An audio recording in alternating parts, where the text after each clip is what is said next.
A esquerda está morta? Bom, é o que pensa o nosso entrevistado de hoje, Vladimir Safatli. Falar que a esquerda morreu significa ter um ciclo histórico. Filósofo, professor da USP, Universidade de São Paulo. Ele também é escritor, psicanalista, músico e ativista político. Estudou ainda publicidade, um pensador crítico e provocador. Ele acredita que a esquerda não dá mais as respostas para as crises políticas, sociais e ambientais. E alerta que no Brasil e no mundo, quem pauta hoje o debate público é a extrema-direita. Por que nós não podemos discutir isto aqui no Brasil agora? O filósofo pensa a realidade brasileira com um olhar internacional.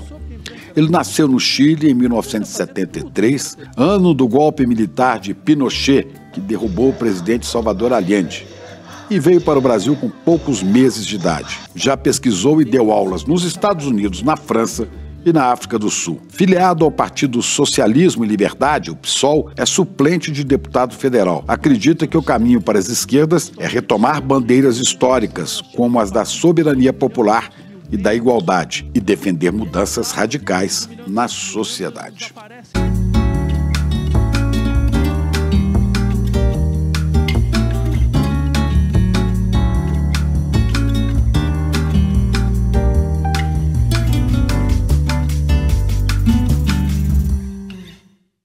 Professor Safatli, é um prazer te receber aqui no ICL.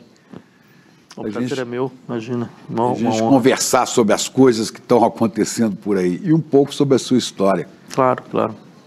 Você é chileno ou brasileiro, afinal? Eu sou os dois, né? Você nasceu no Chile. No Chile, mas sou criado no Brasil, né? Mas, na verdade, meus pais não são chilenos. A gente nasceu por causa do golpe militar, né? A gente estava fugindo do golpe. O que seu pai fazia, que ele estava fugindo do golpe? Meu pai fez parte da luta armada, né? Fez parte da ALN, do Carlos Marighella, né?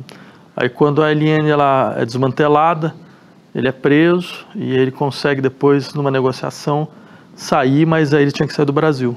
Mas ele ficou preso muito tempo, não? Não, foi rápido, foi 1 semana, 2 semanas, uma coisa assim. E aí foi para o Chile? Aí foi para o Chile, diretamente para o Chile. É. E a sua mãe chegou a ser presa, não, né? Não. Minha mãe não tinha envolvimento na época, né?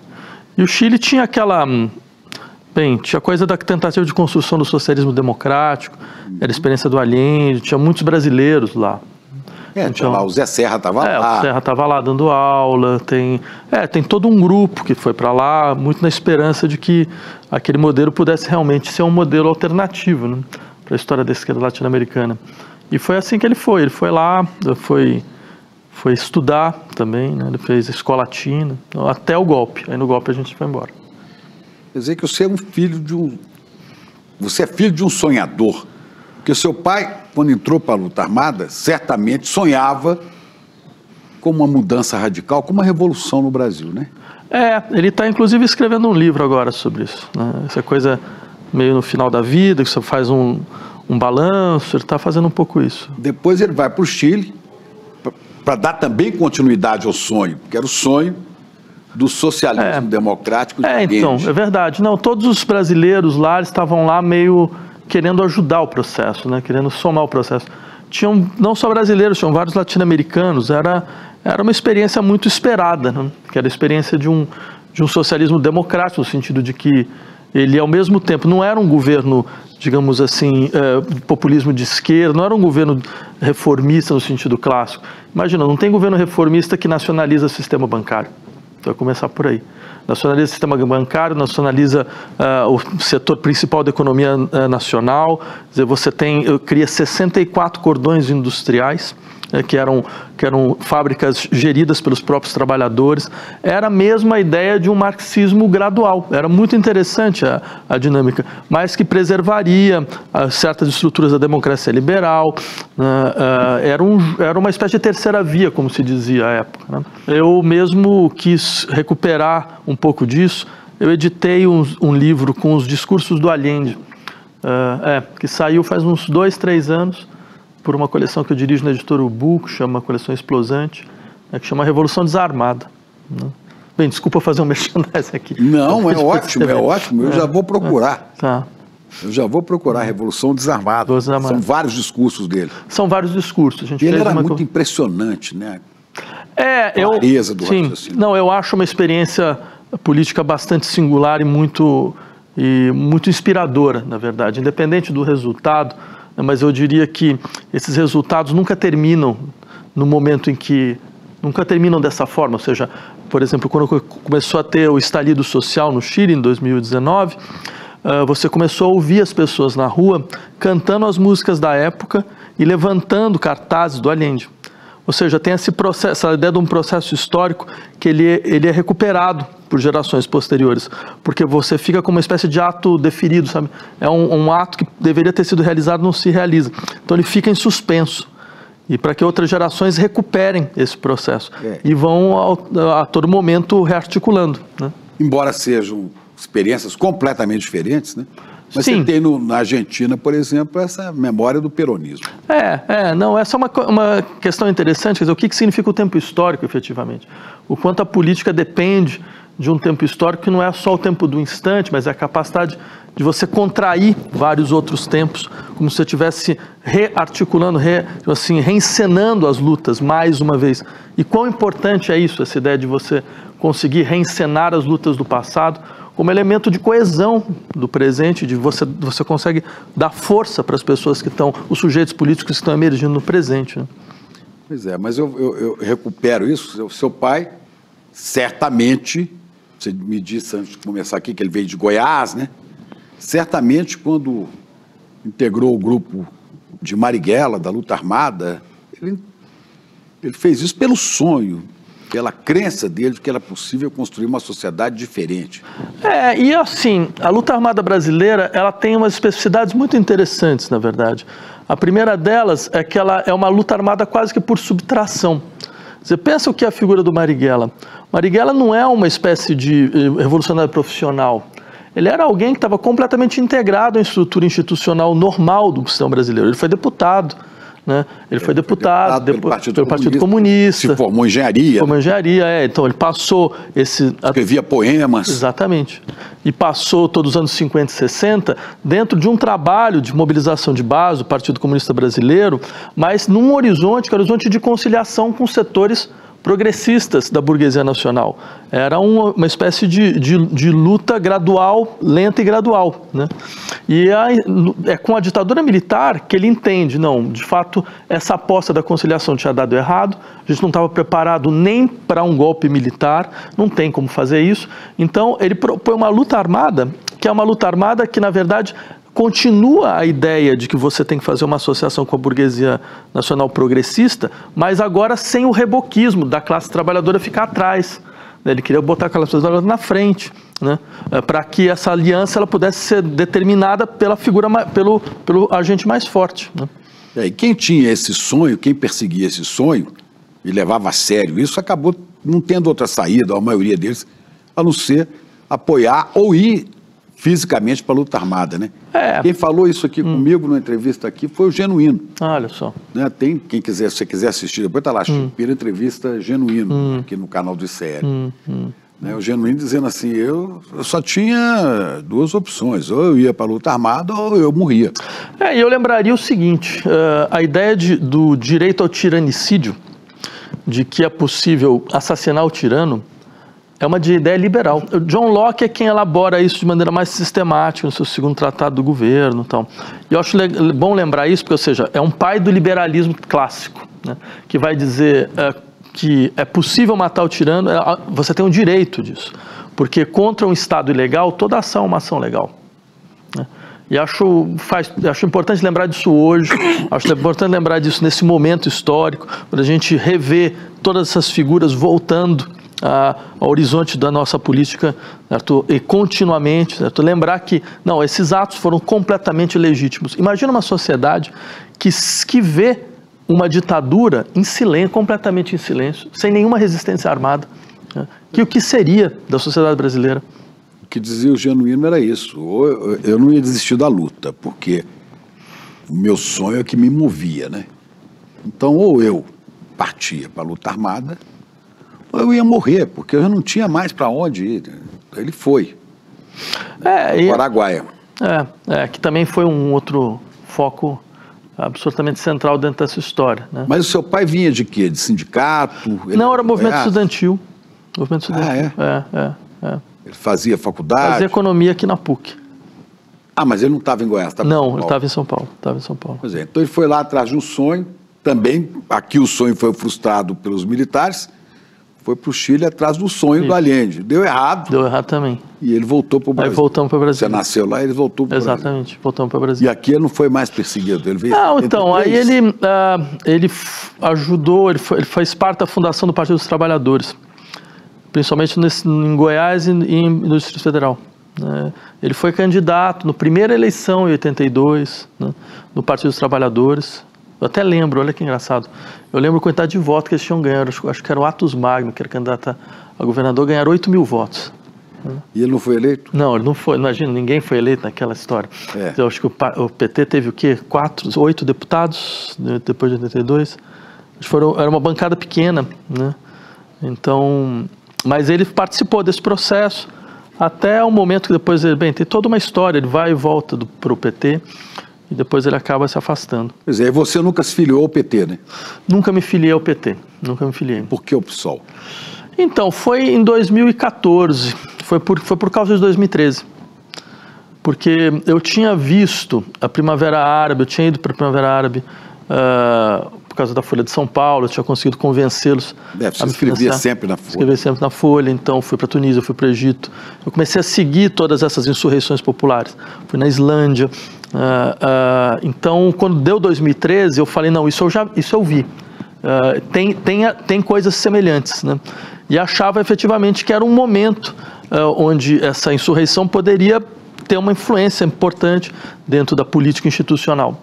E aí o pessoal me procurou, eu ia ser candidato a governador em 2014. E aí eu topei entrar, né? Eu topei entrar para fazer essa passagem. Só que acabou que eu não fui, teve um problema interno no partido. Eu também, por causa do problema, eu acabei recuando, mas eu fiquei. Eu fiquei porque, por um lado, porque, bem, eu sou sempre o último a sair das coisas, é o primeiro. E segundo, porque, bem... Ninguém diz que tem que sair. Também tem isso. Então, mas eu também achava que, bem, era importante ter um instrumento partidário para conseguir intervir dentro da política institucional, ajudar, tinham pessoas muito bravas, no melhor sentido, assim, dentro do partido, que também estavam numa luta muito importante de tentativa de abrir um outro espaço para a esquerda brasileira. Então foi isso um pouco que moveu a ficar. Quer dizer, se você pensar o que é a história do século XXI, eu poderia começar a história do século XXI contando a história das insurreições populares do século XXI. Poderia falar, não, foi um século de insurreições. Minha tese é que assim, o século começa mesmo na Tunísia, quando aquele rapaz taca fogo em si mesmo, né, e começa a Primavera Árabe. Acho que aí começa o século XXI, né? Ou seja, com um ato dramático, uma ação restrita, mas dramática, mas que abre um espaço de reivindicações cada vez mais fortes, né? Eu não quero mais ser oprimido, não quero ser mais humilhado, né? Então, e esse grito ele continua. Só que é claro, esse processo insurrecional, ele não conseguiu até agora criar Tem um resultado. Criar um corpo político, no sentido forte do termo. Agora você vê o Chile.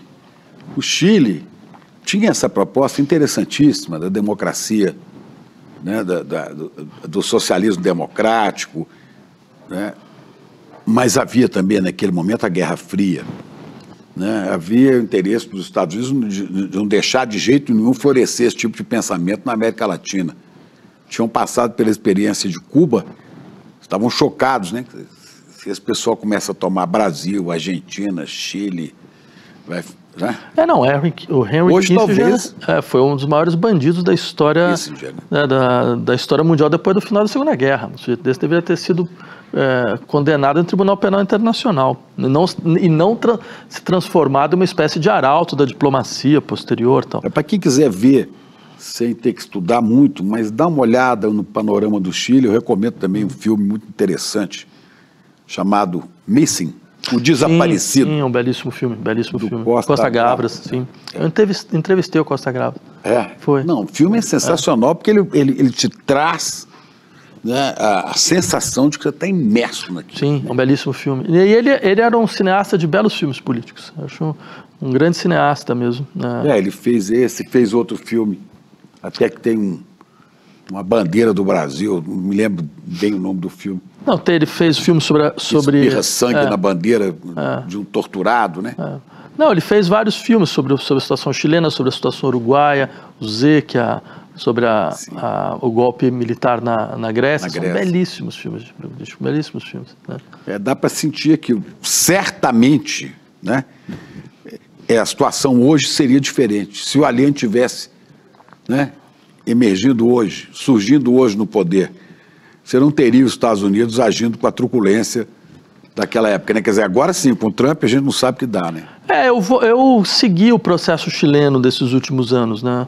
O processo constituinte. Eu fiz mais ou menos a mesma coisa que eu tinha feito na Primavera Árabe. Fui para lá, fiquei um tempo, entrevistei várias pessoas. Mas já com o novo presidente? Então, na posse, eu fiz na posse, eu estava lá na posse, e depois com a Constituição, né? Porque eles tinham essa ideia de uma nova Constituição, que foi... O Chile entrou para a história do mundo, da galáxia, eu acho que o único país no mundo que recusou a Constituição 2 vezes. Né? Porque tinha um plebiscito de saída, né, depois do processo constitucional. E aí a população recusa a Constituição. E aí a Constituição vai para o Congresso, que era conservador, né? Porque tinha a Assembleia Constitucional e o Congresso. E o Congresso também faz um segundo projeto. E a população recusa também. Então eles estão agora numa espécie de vazio jurídico, assim. Vige a Constituição do Pinochet, mas como você teve um plebiscito de recusa da Constituição, então você cria um vazio jurídico muito, muito complicado, né? Cada caso tem que ser estudado de várias maneiras, né? Porque não pode se seguir a Constituição. Então, eu não sei como é que eles estão resolvendo isso agora, né? Porque teve alguns ajustes que eles fizeram, começaram a tentar fazer alguns ajustes graduais, então, mas isso mostra uma série de coisas muito interessantes. Esse processo, por mais dramático que ele foi, mostram coisas muito interessantes. Porque o primeiro projeto constituinte chileno era muito impressionante, muito impressionante. Vários avanços em relação a processos de reconhecimento social, né, direitos de minorias, direitos humanos. Era uma Constituição bastante avançada. Mas aí vem uma coisa interessante, eu fiquei pensando muito o que aconteceu para dar tão errado, assim, porque eu não esperava também que ele fosse recusado, e não recusado desse jeito. Aí eu fui atrás das pesquisas, dos dados, e as pesquisas mostravam uma coisa, que o tema mais sensível era do Estado plurinacional, né? E se pensar bem... O que é o Estado plurinacional? Então, aí era uma questão boa. E eu acho que é interessante para pensar alguns problemas mais gerais da esquerda. Eu acho que é um sintoma desses problemas mais gerais. Porque a ideia do Estado plurinacional é mais ou menos a seguinte. Bem, as formas sociais, todas, são capazes de produzir instituições, experiências de liberdade e de justiça, né? Então não faz sentido, em países como o nosso, na América Latina, você impor uma forma ligada ao Estado-nação de modelo europeu, certo? Como se fosse a única garantia de que é possível à sociedade realizar a experiência de justiça e de liberdade, apagando toda a pluralidade institucional que foi produzida por povos originários, certo? Que estavam aqui, certo? E que foram colocados como se eles fossem arcaicos, atrasados, incapazes, a expressão máxima de ausência de liberdade. Então, para que a liberdade se realize, é necessário que essa história seja suspensa. E uma maneira de suspendê-la é reconhecer que um território pode ter múltiplas temporalidades históricas. E essas múltiplas temporalidades históricas, elas podem produzir múltiplas formas institucionais, né? E um Estado precisa saber lidar com essa multiplicidade. A ideia é fantástica, a ideia é muito interessante. Ela foi colocada em operação na Bolívia, inicialmente, né? E o Chile tentou fazer isso. Mas não deu muito certo na Bolívia, né? Então, eu não diria que não deu certo. Eu diria que você tem um processo no interior da Bolívia. Agora, essa ideia da plurinacionalidade, ela é uma ideia que vai se enraizando, né?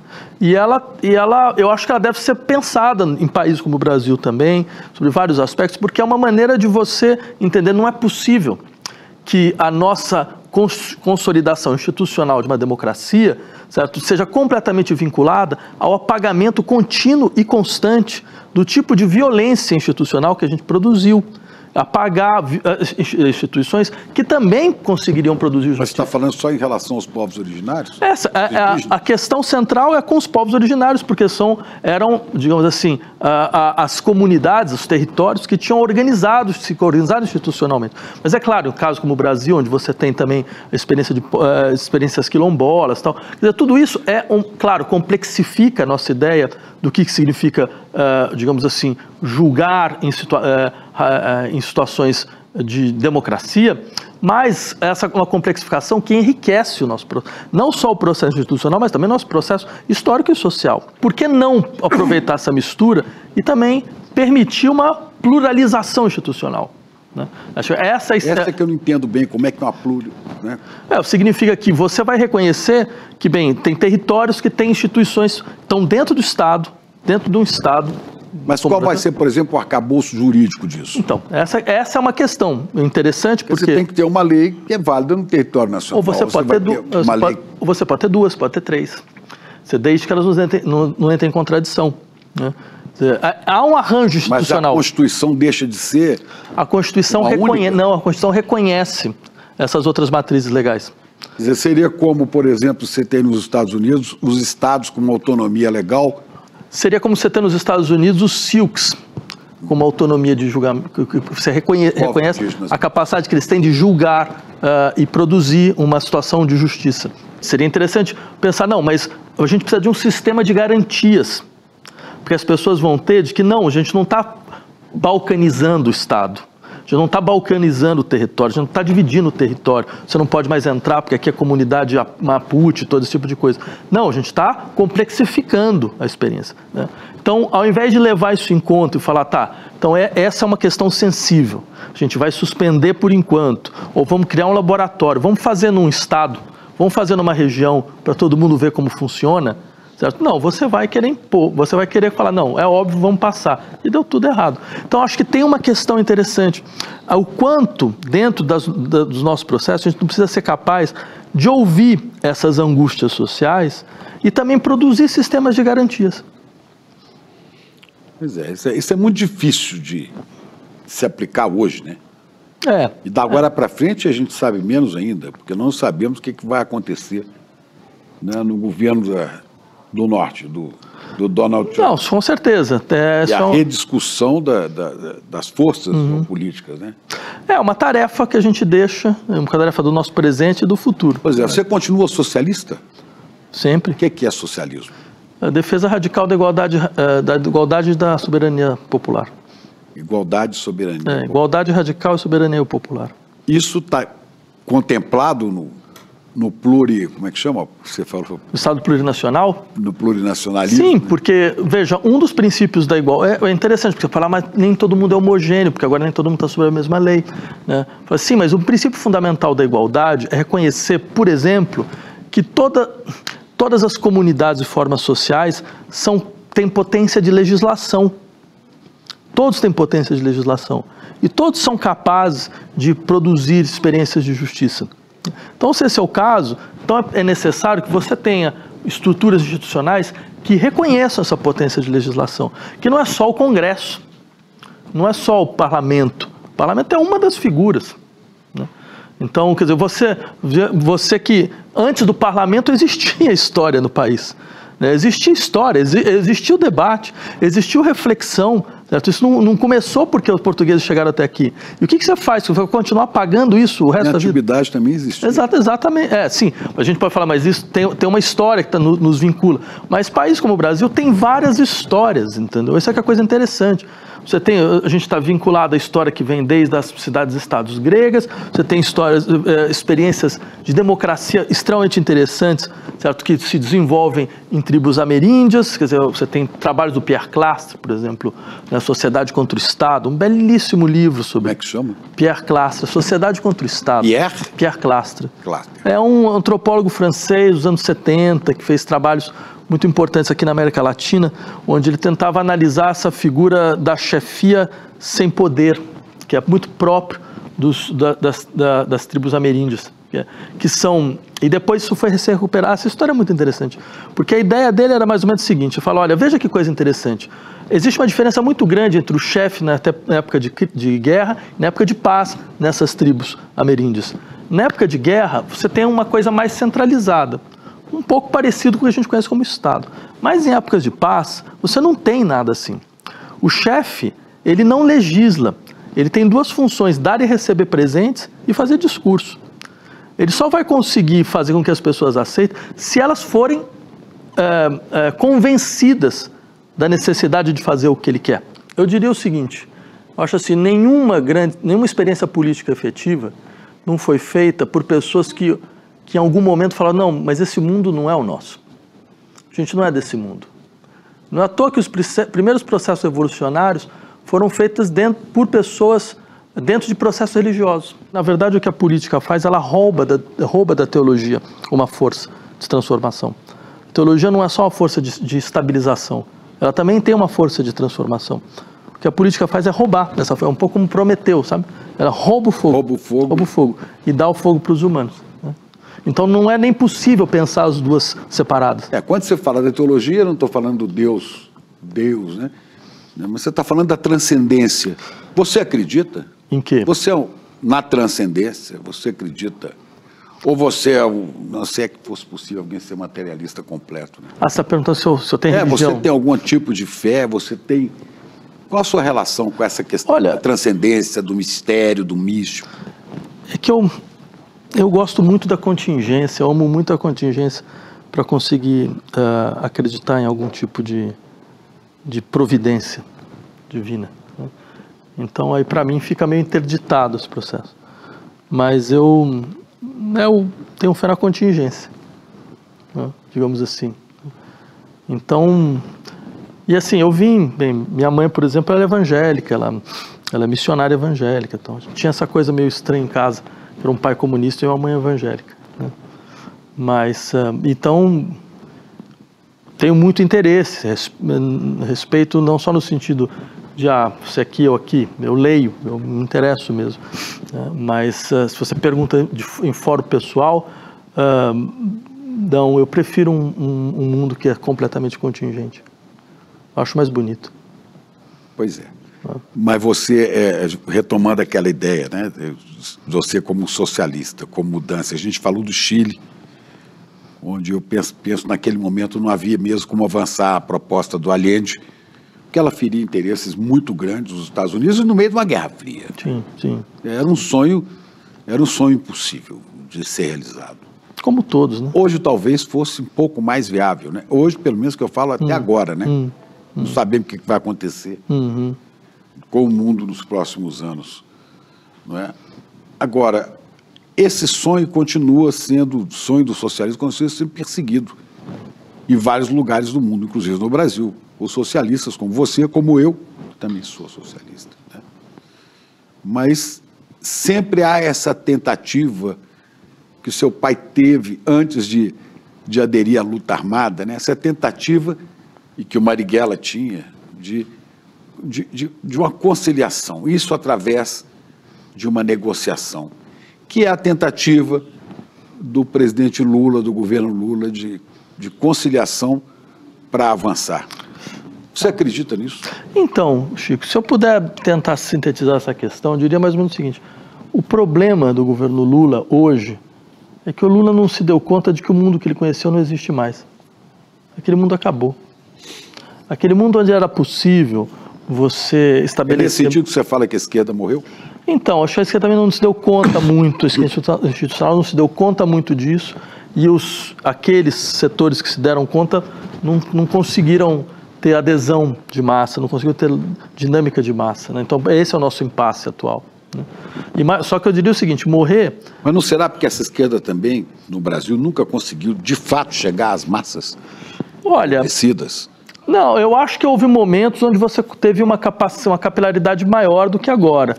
Bem, se a gente lembra, tinha greve geral nos anos 90, até a greve dos petroleiros, ou seja, a gente tinha capacidade de mobilização. Mas é fato que você tem um sistema de acirramento de crise, e isso foi deixando as coisas efetivamente muito mais complicadas. E você também teve uma ilusão de que era possível conseguir garantir um processo de reforma gradual, lenta e segura, né? O meu colega André Singer nomeou isso muito bem, que era a ideia do lulismo. Você fala do gradual, lento e seguro, me lembra do Geisel. Então, mas isso não era uma... Abertura lenta, gradual e segura. Quer dizer, essas mudanças têm que ser lentas, graduais e seguras, né? Mas eu fiz isso exatamente por causa disso, porque eu acho que a lógica era mais ou menos a mesma, e o resultado vai ser o mesmo. Nenhum dos dois, não teve nenhuma anistia de verdade no sentido forte do termo, porque a anistia foi só... Mas, de certa maneira, houve um avanço naquilo ali, porque o Brasil saiu da ditadura dos militares. Né? Teve. Houve um avanço. Mas aí é muito interessante. Resultado positivo, concreto, a Constituição de 88. Então, aí tem toda uma questão interessante, porque também é importante se colocar a questão, mas o que restou da ditadura? Porque o Brasil foi um país que conseguiu preservar núcleos da ditadura que nenhum outro preservou. Então, você falou da própria Constituição de 88. Se você pega os parágrafos de segurança nacional da Constituição de 88, são cópia e cola da Constituição de 67. Certo? Você teve uma preservação do núcleo das Forças Armadas. O artigo 142. Entre outras coisas. Dúbio, né? Dúbio, que de uma certa maneira permite golpe de Estado, que ia ser utilizado aqui, aquele maluco, aquele Visgranda, quase utilizou a tese do poder moderador para poder dar suporte jurídico à tentativa real de golpe que aconteceu. Então, ou seja, você percebe, isso é o Brasil. O Brasil é o país que não conseguiu botar um torturador na cadeia. Né? E o resultado... Ainda bota nome de torturador? Em rua. Em rua, em praças. Praça e tudo. Né? O Brasil é o único país da América Latina, né? Tem um estudo de uma socióloga muito interessante, chamada Catherine Seekins, que vai insistir. O Brasil é o único... chama? Catherine Seekins. Então você fala devagar para as pessoas, eu e outras pessoas que estão nos vendo, Catherine, e aprender e procurar. Catarina em inglês. Catherine. S-I-K-K-I-N, eu acho. Onde ela vai insistir que o Brasil é o único país da América Latina onde os casos de tortura aumentaram em relação às torturas praticadas na ditadura militar. Ou seja, a polícia tortura mais hoje. Sim, porque naquela época, quando você se referia à tortura, você falava da tortura dos presos políticos, em geral brancos de nível superior, ou médio para superior. Embora a tortura aos presos comuns, aos pretos, aos pobres, ela sempre existiu no Brasil, desde sempre. Mas o fato é que você potencializa a tecnologia de tortura com a ditadura militar. Entendeu? Você potencializa a tecnologia de desaparecimento com a ditadura militar. E o que acontece? Essas pessoas que trabalharam na ditadura militar não foram afastadas. Continuaram nas polícias. Então, por isso que a gente tem essa polícia que é uma aberração, que é essa polícia militar brasileira. Né? Por quê? Porque ela é fruto direto desse processo que vem da ditadura militar. Ela foi educada ali dentro. Ela foi educada ali dentro. Entendeu? Não, você usa, basta começar a pensar, o que é uma polícia militar? São raríssimos os países que têm polícia militar como o Brasil. Quem tem polícia militar, normalmente tem polícia militar para policiamento de quartel de fronteira. Porque o militar, né, pressupõe o sujeito que luta contra o inimigo. Exatamente, você tem toda a razão. E o cara que luta contra o inimigo, ele tem que eliminar o inimigo, que meu país vai ser invadido, eu mando os militares lá para pedir a invasão matando. Exato. Agora, uma polícia que vai atuar dentro da sociedade não pode ver o cidadão como inimigo. Como um exterior, entendeu? Como uma força externa. Você traduz muito bem. A mesma lógica que você usa quando você tem um inimigo externo, você está utilizando para dar conta de conflito social. Ou seja, então o que significa? O Estado vê setores da população como inimigo externo. É a lógica do amigo e do inimigo. E ele vai utilizar a mesma lógica. Ele vai utilizar extermínio, vai utilizar ameaça de todos os tipos, vai utilizar extorsão. Então, ou seja, se sente absolvido porque a lógica é dos quartéis. Exatamente. Eu não tinha que fazer isso. Se eu não fizer isso, como é que fica? Pois é. É bem interessante. Mas eu quero voltar nessa história do caminho para o socialismo. Né? O caminho para a sociedade soberana e igualitária, né, que é o caminho do socialismo. Você acha que o caminho está errado ir pela composição? Olha, eu diria duas coisas. Da burguesia. A primeira coisa, assim, às vezes pode parecer que a gente está fazendo uma conversa completamente irreal, utópica, fantasiosa, né, porque afinal de contas, essas experiências do socialismo real deram errado. Tal. Mas eu queria lembrar o seguinte, quantos séculos foi necessário, por exemplo, para que a ideia do republicanismo se impusesse como uma ideia necessária para uma sociedade democrática? Certo? Quer dizer, foram séculos e séculos de experiências, de fracassos, até que num dado momento o republicanismo se impôs em larga medida, certo? Como um elemento fundamental da nossa expectativa de sociedade democrática. Bem, com o comunismo, qual é a experiência do comunismo que a gente tem de comunismo? Foi uma primeira experiência de 70 anos. É muito cedo ainda, eu diria, é muito cedo. Outros processos aí, quer dizer, vão ser retomados, certo? É importante que as experiências dos fracassos nos reorientem, retifiquem coisas. Então, eu diria, a gente está dentro desse processo. Mas agora não é fundamental, por exemplo, manter, para ficar mais claro, né? Manter essa composição com o centrão da vida para resistir ao fascismo? Bem, o centrão é uma parte do fascismo. Sim, mas... Eu não sei, como é que você percebe? A lógica, ela está totalmente de cabeça para baixo. Quer dizer, essas pessoas... Mas se você parte para uma ruptura e não tem força para confrontar, você é aniquilado. Primeiro, a gente não tem mais força, mesmo com esse sistema de conciliação. Porque, assim, é óbvio que a gente está dentro de um processo onde você tem um governo amordaçado, nas cordas, que é incapaz de entregar o que prometeu, não conseguiu nem prometer direito, certo? Criando uma frustração social. Como disse o aqui, com duas tornozeleiras. Uma tornozeleira da Faria Lima. Exatamente. E outra. E outra uma do mercado e outra do centrão. Sim, não, a imagem é muito boa, né? Isso vai criando uma frustração em camadas populares, que normalmente eram as camadas de base da esquerda brasileira, e fazendo com que, ao final desse processo, é como se tivessem colocado você numa armadilha. Você sai ao muito menor. Ao final desse processo, ela vota no Bolsonaro. E volta com muito mais força. O professor Gessé diz aqui sempre, escreveu o livro agora, o pobre de direita, né? Exatamente isso. Então, uma maneira de dizer, essa lógica, mas a gente precisa fazer isso para preservar, ela está toda errada. Não, a gente está fazendo isso e acelerando. A gente está acelerando o retorno da extrema-direita, né? Então, eu vejo o que aconteceu nos Estados Unidos, né? Como é que você imagina que seria possível, né, a radicalização desse processo? Olha, vamos pegar um exemplo. Com essas forças retrógradas e tal. Eu acho que primeiro é importante entender que esse horizonte de conciliação nacional, certo, que o Lula mobilizou durante muito tempo no seu primeiro e segundo mandato, acabou. O país não tem um pacto social. O país está dividido. E ele vai ficar dividido pelos próximos 30 anos. Entendeu? A gente tem que entender isso de uma vez por todas. Esta é a realidade desse país hoje. Lembra quando teve o impeachment da Dilma e você foi obrigado a colocar um muro no interior da esplanada dos ministérios para ter uma manifestação aqui de um lado, uma manifestação do outro? Essa é a imagem do Brasil. A figura da União Nacional na esplanada dos ministérios, no grande sonho de modernização social, estética, que o Brasil representou, agora tem um muro no meio. Então não dá para fazer o que é irreal do ponto de vista da configuração da sociedade brasileira. O que parecia possível há 15 anos atrás, hoje é completamente irreal. E a gente está com a cabeça de 15 anos atrás. Esse é que é o problema. Tá, mas como é que a gente faz, já que quando a configuração de força nos é desfavorável?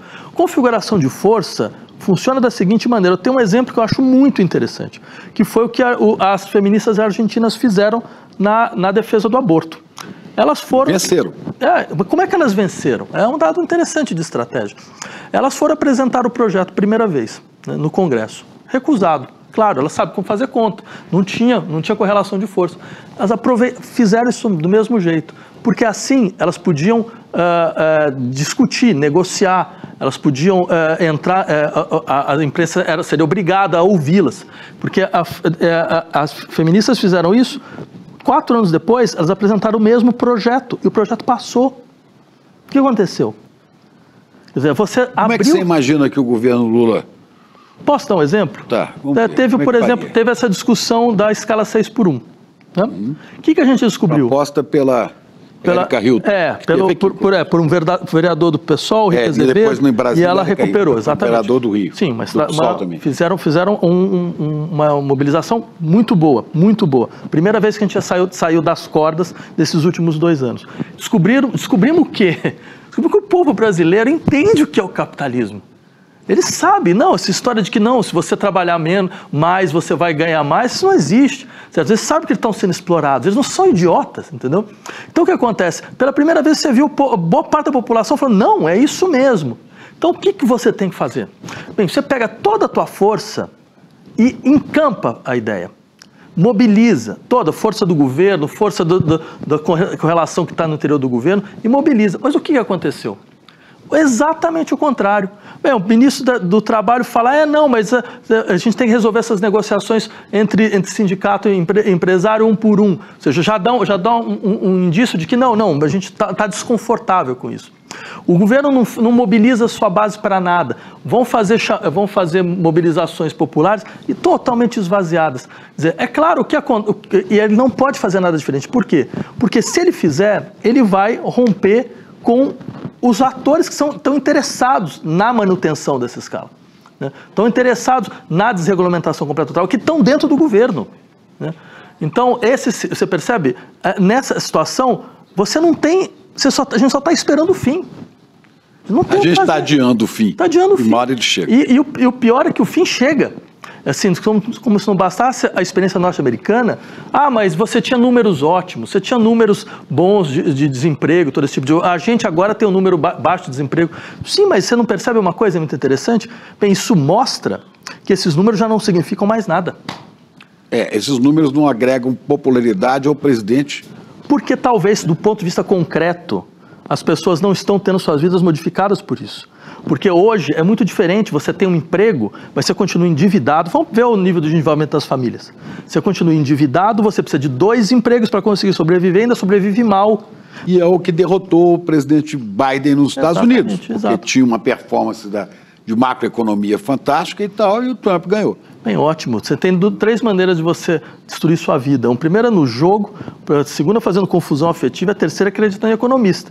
Certo? Porque, ou seja, você não está percebendo, você não tem nenhuma capacidade de perceber, mas concretamente a coisa não tá sendo vivenciada pela população. Assim, não porque a população é estúpida, porque ela não está entendendo os números econômicos, é porque esses números econômicos não estão representando bem-estar social. Só isso. Pois é, mas aí é o seguinte, os atores políticos das instituições também não... Você mesmo já falou isso, a esquerda não consegue mais dialogar com o povo, não chega mais às bases, né? Porque a gente teve um momento, você citou sindicatos, né? Você tinha sindicatos, você tinha os estudantes mobilizados, você tinha no caso do Brasil, as SEBs, as comunidades eclesiais de base, que foram destruídas, né? Você tinha vários pontos de capilaridade para chegar com a discussão política. Hoje você já não tem mais, hoje é a internet. E internet, o domínio da extrema-direita é terrível. Então, as big techs é que mandam. Tá. Então, Chico, eu diria o seguinte, eu entendo essa questão, mas eu tenho uma leitura um pouco diferente disso aí. Então? Porque você colocou de um jeito que é mais ou menos assim, o problema é que a gente não tem diálogo. É como se a gente a gente não consegue chegar lá, né? Como se a gente não estivesse sabendo se comunicar. Eu acho que tem um problema talvez ainda mais brutal. A gente não tem o que falar. Não é que a gente não está conseguindo falar, a gente não tem o que dizer. Porque não é só uma questão de ter o que dizer, mas dentro dos nossos processos de governo, o que a gente tem para mostrar. Certo? Então, tem que ter mercadoria para entregar. Tem que ter mercadoria para entregar, é mais ou menos isso aí. Tem que ter mercadoria para entregar, a gente não está tendo... Um dia foi Bolsa Família, exato. 6 por 1 é outro. Vamos pegar, qual que é a grande bandeira atual? Tiramos o país do fascismo? Isso não é bandeira. Qual que é? O pé de meia? Então... Não, pode ser, mas não consegue avançar muito. Não tem a menor condição. Também pelo seguinte, o governo não tem mais os recursos que tinha, né? Hoje estão na mão... Exato. Estão na mão dos deputados, mas as emendas. A função nossa, então, é falar esse país está ingovernável. Ele é ingovernável. E denunciar a corrupção no legislativo. E ninguém vai tentar governar dessa forma. Sempre foi bandeira da esquerda, né? No Brasil. Depois da direita. Não, sempre não, porque também a corrupção sempre foi usada pela direita quando queria golpe. Assim foi com Getúlio, nos anos 50. Sim, o DN, o DNismo. Assim foi em 64, né? Assim foi... Do próprio governo de Juscelino havia muitas... Mas tem outra questão interessante nessa coisa da comunicação, que dá um pouco a impressão... O que aconteceu? A gente também foi colocado numa armadilha, que assim, era a ideia de que não, comunicação agora é por rede social, mobilização política via rede, né? Então olha só, Pablo Marçal, esse pessoal, olha como é que eles se resolvem. Então a gente tem que fazer uma coisa parecida. Eu diria assim, a gente não tem que fazer nada parecido, porque na verdade esses espaços têm dono, têm interesse político, e tem uma gramática própria. sabe? Eles fazem com que sua fala vire uma fala, tem que estar submetida a uma certa ideia de impacto, tem que estar submetida a uma certa ideia de velocidade, tem que estar submetida a uma certa ideia de estereotipia. Não, e eles têm uma coisa, eles não têm princípios éticos, eles trabalham com fake news, eles trabalham... Não, e eu também diria, mas essa é a subjetividade deles. A gente está copiando a subjetividade deles. A gente está tentando falar como eles. Esse é o problema. Né? A gente olha para eles que vê que eles se dão bem, porque esse é o ambiente natural deles. A Erika Hilton, quando fez aquele discurso e botou nas redes sobre o Pix, você está sendo enganado, e que viralizou com 200 milhões de visualizações, né? Olha, seria um novo caminho? Olha, Chico, eu diria outra coisa assim. Ela e outros deputados estão tentando abrir espaço para discutir, acho que tudo isso é louvável, mas eu insistiria em um outro aspecto, que é, mas você percebe, você cria uma peça que é a cópia da peça da pessoa com quem você está criticando. Isso, você está usando a mesma linguagem. Está a reboque do modelo dele. E se tem alguma coisa que a ideia de indústria cultural trouxe, na época da Escola de Frankfurt, o meio, isso não era do Marshall McLuhan, mas a ideia é boa. Mensagem. O meio é a mensagem. Você percebe? Ele impõe uma mensagem, e assim, o meio é uma mensagem política por si próprio. Eu diria isso. O meio traz uma mensagem política. Ele não há nenhum meio neutro. Tanto que quando a gente precisava mobilizar, a gente nunca utilizava esses meios e dava certo. A gente nunca utilizava essas linguagens e dava certo. Por quê? Porque você criava uma ideia de que um conteúdo diferente precisa de um meio diferente, precisa de uma forma diferente de falar. Como dizia o velho Mayakovsky, né? Não tem processo revolucionário sem arte revolucionária, sem forma revolucionária. Né? E quase que, nesse mundo novo, quase não tem. E quase não tem. Não tem arte mais. Né? Então, também é uma outra questão muito interessante. Vamos falar de arte. Antes disso, o seguinte, o seu sentimento em relação ao futuro é positivo? Você diria que você é um otimista? Você acredita que a gente supera isso? Olha, eu nem sei a diferença entre otimismo e pessimismo, para ser franco. Eu gostava muito do Ariano Suassuna, que falava, você não sou nem pessimista nem otimista, eu sou realista e esperançoso. Você é um realista e esperançoso? Não, eu não funciono muito assim. Né? Assim, a gente tem quando você olha os dados que estão aqui na realidade, eles apontam para você... Mas, assim, olha só, tem uma história muito interessante. Eu estava no Chile em 2006, eu acho, alguma coisa assim, né? E eu estava conversando com os amigos, perguntando, vem cá, que vocês acham que tem como acontecer alguma coisa aqui?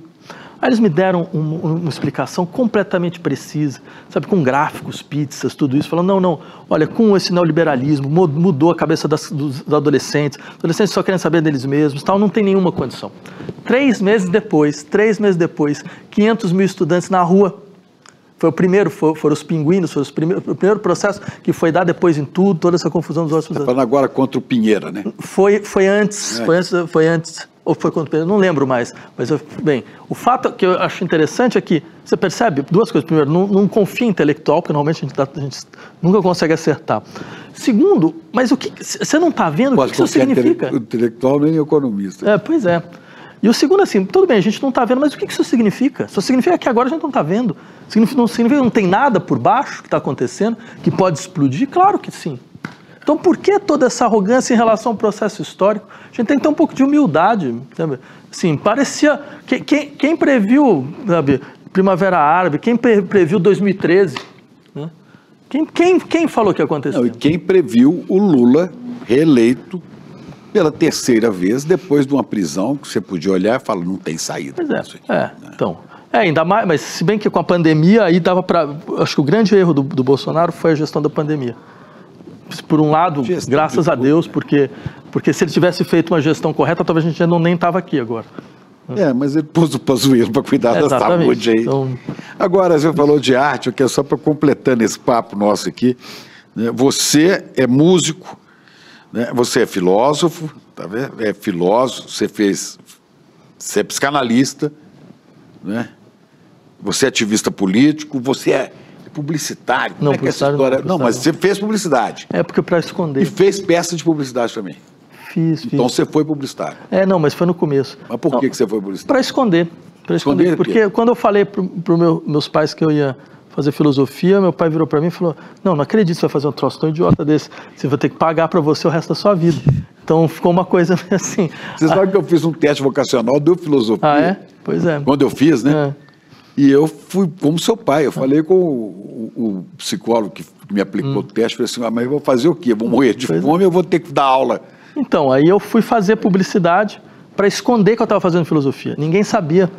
Eu consegui mentir. Para sua família você fazia publicidade? Fazia publicidade, me escondi por 4 anos. 4 anos? 4 anos, só no final. E fazia filosofia simultaneamente? Fazia publicidade de manhã e fazia filosofia à tarde, né? Aí, quando, 2 faculdades? 2 faculdades, né? Pegava o Vila Sônia aqui, ia direto da SPM até a USP, né? E comia... Mas você levava os 2 cursos a sério? Levava os 2 cursos a sério. Porque você terminou o curso de publicidade e chegou a trabalhar eu trabalhei... em agência? Fiz algumas... Fui estagiário da Macanérics, depois trabalhei em algumas agências menores. Você fez alguma peça assim de... Então, teve uma história do Ômega. Teve uma história do Ômega, aquele carro. Ah, sim. Eu estava lendo a Fenomenologia do Espírito na época, né? E aí estava uma discussão, brainstorming e tal. Então, mas vamos botar que teaser. Eu falei, eu estava lendo o Hegel, eu falei, bota o absoluto, não o melhor, né? E aí pegou, né? Ficou Ômega o absoluto, né? É psicanalista? Então, praticante? Porque na minha... Tem clientes? Na minha, sim, mas eu tenho uma clínica discreta, porque pela vida que eu levo, eu não tenho condição de ter muitos, né? Mas lacaniano? Lacaniano. Eu sou professor da filosofia e da psicologia, né? Dos 2 departamentos. E quando eu fiz filosofia, minha área era o que a gente chama de teoria da ciência, teoria do conhecimento, ciências humanas e clínicas de sofrimento. Está tudo conectado, né? Tem uma conexão. Tem. Psicologia. Tem uma conexão. História, se você não, ciência política, se você não tiver com isso tudo junto, você não entende. Freud tinha essa ideia, né? Ele falava isso sobre análise leiga, que ele falava que você não precisava ser médico para ser psicanalista, né? Porque ele também tinha essa compreensão de que se você não consegue ter uma leitura da cultura, é muito difícil você conseguir entender, afinal de contas, o sofrimento das pessoas quando elas tentam entrar nas sociedades, tentam entrar na família, tentam entrar no Estado, tentam desempenhar seus papéis supostos, desempenhar seus papéis de gênero. Você não tem os instrumentos para isso. Então ele tinha essa ideia de que você precisaria de um tipo de formação que articula muito profundamente com a formação dentro da área de humanas. E a música, que você também é um baita pianista, a música vem como fugir dessa discussão toda e entrar na essência? Não, é porque eu tinha essa ideia de fato ser intérprete de piano, né? No começo era a minha ideia de infância, né? Só que aí eu fui chegando na hora de fazer as provas de aptidão e eu comecei a me interessar por várias outras coisas. E a música é um tipo de experiência muito ciumenta, né? Você não tem como ter 2, 3 vidas. Você precisa ter uma só. Isso eu não conseguia. Por isso eu tenho uma atividade, né? Eu já fiz músicas para peça de teatro. Pois é curioso que você fez música peça de teatro do Mário Frias. Não, do Roberto Alvim. Do Roberto Alvim. Roberto Alvim. Aquele cara que leu Goebbels lá e... Foi. Você sabe qual que Você era amigo dele? A gente era amigo. Ele é um cara preparado? Olha, eu não esperava. Você não sabia que ele era fascista? Nem ele, acho que sabia. Esse cara apareceu na televisão como secretário da Cultura. Que era mais ou menos o equivalente ao ministro da Cultura. O Alvim, né? Roberto Alvim. Né? Com a música, uma coisa wagneriana no fundo, que o Wagner era o compositor preferido do Hitler, né? E lendo um texto que tinha frase do Goebbels, né? Do ministro da propaganda do nazismo. Então as pessoas... Chegou a cair ali. Caiu lá porque aí Bolsonaro demitiu um cara... A Federação Israelita pressionou e ele caiu. Foi por isso que ele caiu, não foi por outra razão. Isso aqui é o mais louco. Se não fosse isso, a Federação Israelita pressionou, ele caiu. A CONIB? Foi. A CONIB, porque agora não fala nada do massacre de Gaza, não fala nada contra o Netanyahu, limpeza étnica. Aqui não deve ter, né, para eles. Bem, tudo bem. Bom, mas de toda forma... Como é que você foi trabalhar Então... musicar a peça dele? Antes de qualquer coisa, porque já me cobraram isso. Falaram, mas como é que você foi tão incapaz a ponto de falar... já tem uma frase pronta. Fala assim, mas o Chico Buarque também fez o mesmo erro. O Chico fez para quem? Sim, não, porque o Chico trabalhou com ele. A gente trabalhou junto, Na verdade, eu fiz Você também pediu socorro ao Chico. Não, assim, não fui o... Mas você falou assim, não, mas o Vila Lobos trabalhou com o Getúlio, a ditadura do Estado Novo. Tá, Né? Porque, o Drummond também. Porque a gente fez o Leite Derramado. Né? E aí eu fiz a parte musical. E era o Alvim fez o Leite Derramado, o livro do Chico? O livro do Chico, E você fez a música? Eu fiz a parte musical. E na música, o que é a música que você gosta mais? Naturalmente, como o seu piano é muito mais de música erudita, né? Música clássica. Mas eu... Quais são os seus preferidos? Essa é uma pergunta complicada. Não. Olha, eu escrevi um livro, talvez uma maneira interessante. Eu escrevi um livro sobre estética musical, né, que é um livro que eu gostei de ter feito, embora seja o livro que eu acho que eu menos vendeu dos que eu fiz, porque tem partitura, tudo. Acho que o pessoal leva um susto, difícil, tem partitura, né? não deve funcionar. O livro do Otto Maria Carpo também sobre... ele também escrevia, é verdade. Que é muito em cima do Beethoven e do Chopin. Né?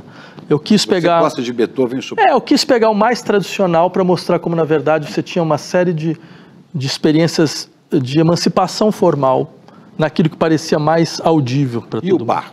Também acho muito... Também não, de tudo, né? Mas, assim, gosto muito de música contemporânea. Ele falou, o Otto Maria Carpo, né? Um crítico literário, musical brasileiro. Né? O Carpo dizia... Um amigo me chamou sempre a atenção para isso. Assim, Beethoven era o intérprete da música divina, né? Citando a Nona Sinfonia e tal. Aí alguém perguntou, mas e Bach? Esse produz a música divina. A diferença é que o interpreta esse que escreve. Não, são experiências musicais bastante impressionantes. Tem todo um vínculo com a época também, com o processo revolucionário da época. Então não é uma música da burguesia, por isso simplesmente, como muitas vezes se fala, né? Até porque ela é uma música que também explicita as contradições internas da sociedade burguesa. Isso é uma coisa muito interessante. Hoje você não tem uma música que conte o nosso tempo, né? Essa é uma boa questão. Essa é uma boa questão mesmo. Sabe o que acontece, na minha opinião? É porque hoje você já não tem mais a música para você ouvir. Você precisa de tempo. E hoje a música, ela vem pelas redes, ela vem pelo Spotify, por essas coisas todas. As pessoas nunca ouvem mais de que 10, 20 segundos. Né? Então, acho que é verdade. Como é que você vai ouvir uma sinfonia de Beethoven ou de Mahler, sabe? Como é que você vai ouvir isso inteiro? Mas isso é interessante, né? Porque significa que é necessária uma outra experiência do tempo para certas experiências musicais, né? Então, quer dizer, é sempre possível isso. E é muito interessante quando acontece isso, quando as pessoas começam a ouvir, porque isso acontece. E elas percebem imediatamente, então, eu preciso de uma outra experiência, é uma outra temporalidade.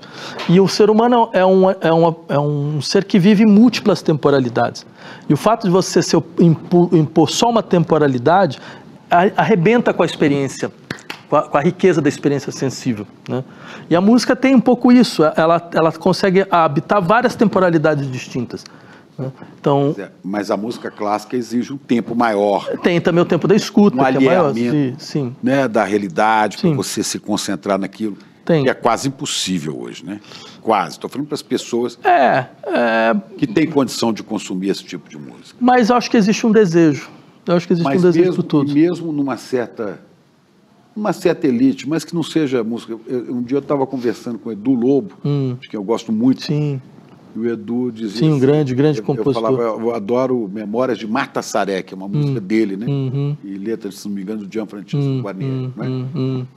Ele falou assim, não faria nunca essa música hoje. Por quê? Achei que o cara tem 6, 7 minutos.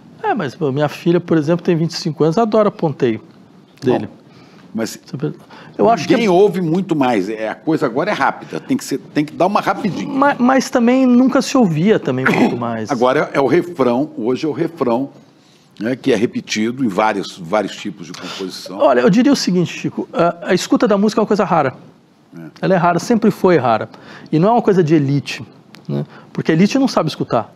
A elite econômica, bem, vamos ver o que a elite econômica ouve mesmo no seu carro. Deus me livre. Vou descer para besteira. Exatamente, isso é elite econômica. Então, assim, não é uma questão de elite. A elite econômica é muito burra, sim, né? A elite econômica, em geral, é muito despreparada.